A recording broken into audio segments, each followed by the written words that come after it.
Veg pasta வந்து எப்படி பண்ணுறதுன்னு பார்க்க போகிறோம். அதுக்கு தேவையான பொருட்கள் வந்து 2 வெங்காயம், பெரிய சைஸ் வெங்காயம் வந்து பொடியாக கட் பண்ணது, ஒரு தக்காளி பொடியாக கட் பண்ணது, 2 கேரட்டு அதுவும் பொடியாக கட் பண்ணது, கொஞ்சம் கொத்தமல்லி இலை, அப்புறம் வந்து 2 பல்லு பூண்டு அதுவும் பொடியாக கட் பண்ணது, அப்புறம் 2 spoon tomato sauce, 2 spoon chilli sauce, 1 spoon soya sauce, 1 spoon chilli powder, அப்புறம் 1 ஸ்பூனு ஜிஞ்சர் கார்லிக் பேஸ்ட்டு, அப்புறம் வந்து 2.5 கப்பு பாஸ்தா வந்து கொதிக்க தண்ணியில் பாயில் பண்ணி எடுத்து வச்சுருக்கு, உப்பு போட்டு பாயில் பண்ணி எடுத்து வச்சுருக்கு. இதை வச்சு நீ எப்படி செய்யலாம்னு பார்க்கலாம் வாங்க. பாஸ்தா எப்படி செய்வதுன்னு பார்ப்போம். ஒரு ஸ்டவ்வில் ஒரு கடாய் வச்சுட்டு அதில் கொஞ்சம் எண்ணெய் ஊற்றிக்கிடணும். ஊற்றிக்கிட்டு பொடியை கட் பண்ணி வச்சுருந்த பூண்டை போடணும். ஃபஸ்ட்டு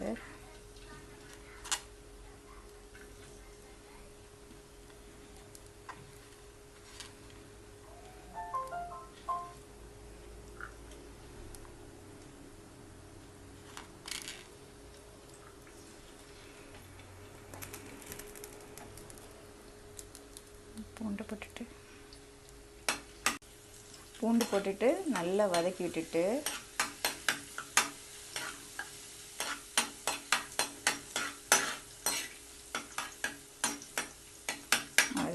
அப்புறம் வெங்காயம் போடணும்.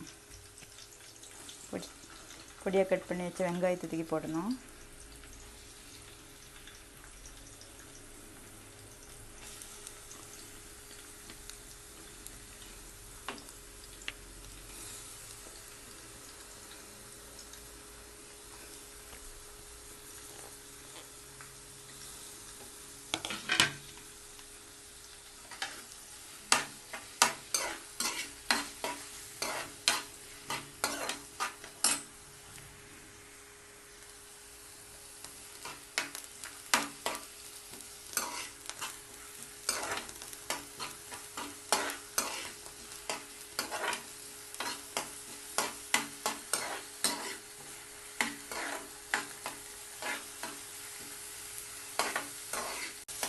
வெங்காயம் நல்லா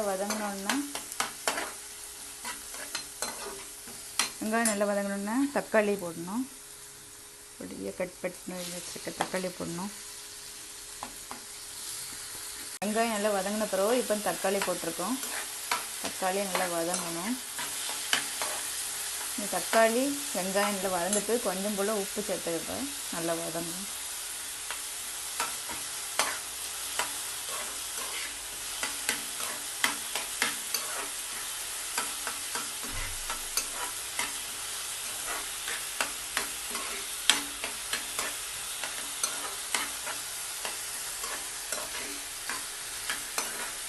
தக்காளி வெங்காயம் நல்லா வதங்கிட்டு இஞ்சி பூண்டு பேஸ்ட்டு அதை போடணும். அதையும் போட்டு நல்லா வதக்கணும்.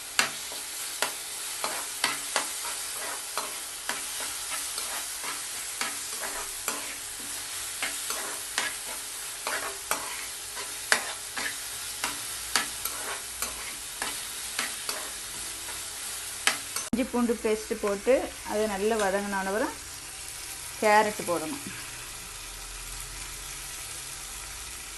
பொடியாக கட் பண்ணி வச்ச கேரட்டு அதையும் போட்டு நல்லா வதக்கணும்.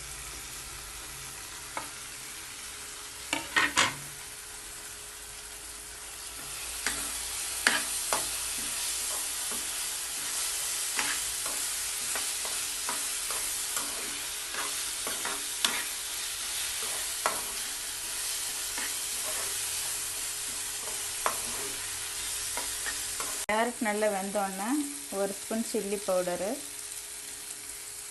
அதுவும் கொஞ்சம் உப்பு கொஞ்சம் இல்லை அதையும் போட்டு நல்லா வதக்கணும்.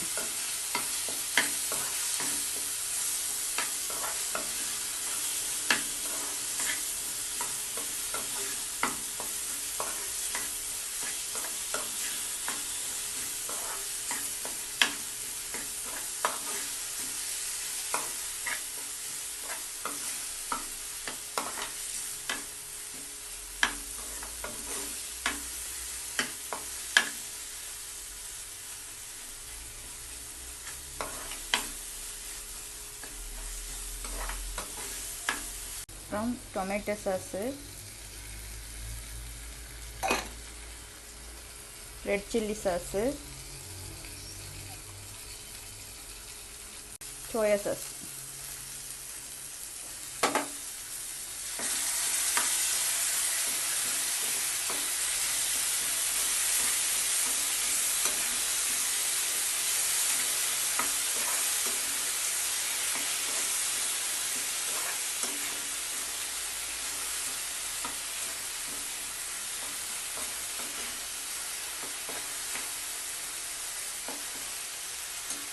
எல்லா சாஸையும் ஊற்றி மிக்ஸ் பண்ண பிறகு ஒரு கப் தண்ணி ஊற்றணும். தண்ணி ஊற்றி தண்ணி நல்லா கொதிச்ச பிறகு பாஸ்தா தூக்கி போட வேண்டியது.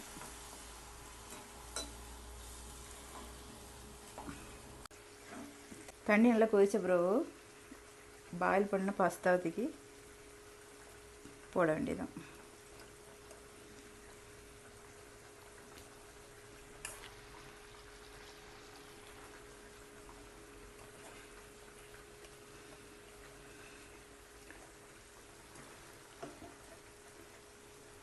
பாயில் பண்ண பாஸ்தா போட்டு நல்லா மிக்ஸ் பண்ணி விட்டுற வேண்டியதான். மிக்ஸ் பண்ணிவிட்டு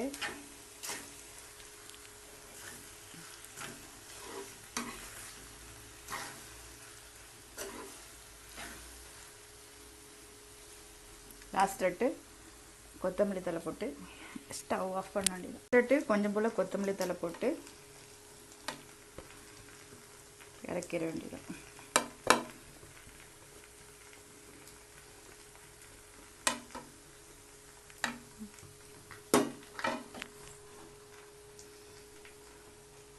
இப்போ நம்ம வெஜ்ஜி பாஸ்தா ரெடி ஆகிட்டு, உங்களுக்கும் பிடிச்சிருந்தா உங்கள் வீட்டில் செய்து பாருங்கள். ரொம்ப டேஸ்ட்டாக இருக்கும்.